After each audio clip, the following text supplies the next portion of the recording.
عندنا مثلا في رمضان برضو في موسم بيبدا من حوالي مثلا من قبل رمضان ب5 ايام لغايه 10 رمضان، وبعد كده الجو بيبقى نايم تاني، بيرجع نايم تاني. نيجي في العيد هنا قبلها ب 10 15 يوم بنفرش وبنشتغل، لان بتبدا الناس مثلا اللي عندها سكاكين عاوزه تتسن، عاوزه تعمل لها يد، عاوزه عشان بيحضروا عشان يوم الايه العيد.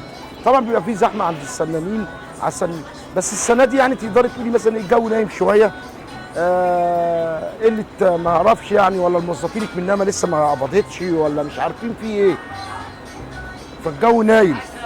فزي ما انت شايفه كده لو عديت على معظم 10 12 سنان هتلاقيهم بنفس الحكايه كده، بيشتغل 10 دقائق وساعتين قاعد، غير السنه اللي فاتت كنا شغالين يعني كان في حركه وفي وبتاع.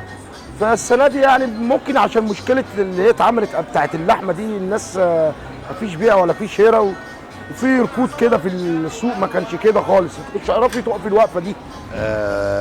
دلوقتي احنا يعني الجو اللحمه موجوده، ما في كان كل سنه بيبقى في غلا وفي شحيه، بيبقى في غلا، لكن النهارده الشيء موجود. النهارده وزاره التموين لعبت دور بقياده الرئيس السيسي، لعبت دور جميل جدا، شغلت المجمعات، عربيات من الجيش بتنزل فبتبيع النهارده بسعر لمتناول الموظف اللي هو كان بيشتكي، اللي يقول لك انا كنت بروح اخد الكيلو ب 90 جنيه وب 85. النهارده وزاره التموين بيبيعوا في المجمعات ب 52 وب 55، الجيش منزل ب 50. طبعا غالي عن السنه اللي فاتت اللي قبليه، كل حاجه الاسعار هنا غاليه. طبعا بالنسبه للتجار المواشي رافعين سعر اللحم الحيه. لا طبعا السنه دي اقل من السنه اللي فاتت.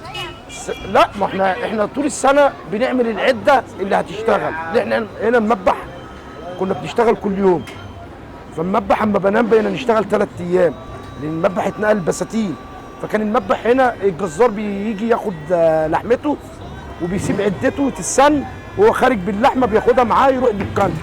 دلوقتي المذبح اتنقلت بساتين فاختلفت فنامت معانا، بقت العمليه ايه؟ ممكن نشتغل 3 ايام و3 ايام نايمين، فاحنا بنيجي بقى قبل العيد بشهرين 3 نجهز في اعدادنا. هو طبيعي مقصر، انت باينه حتى الرجل، ده ما كانش بيبقى العيد الكبير عندنا، العيد الكبير عندنا كان ما تعرفيش تقف على رجلك حضرتك. بعدين الصيني، الشغل الصيني نايم الشغل البلدي، ليه دلوقتي مثلا ايه الشغل البلدي بيبقى فيه تكلفه، عاوزه صلب عاوزه خشب، طب الحاجه دي غالي، فالكزلك الصيني ب5 جنيه، اما اجي انا عشان اعمل كزلك واقول له 10 جنيه بلدي يقول لي ليه ما الصيني هو ما بيصديش وب5 جنيه، فبقى عندنا ركود في الدكانه، بدل ما كنا بنشتغل بال3 اشهر قبليها بقينا نشتغل 10 ايام. فربنا يحسن السوق ويرزق كل الناس يعني، واحنا عاوزينها العادل عدل، بس هو الدنيا تتعدل باذن الله والحال هيتعدل، وربنا يرزق كل واحد وربنا يحفظ بلدنا وتحيا مصر.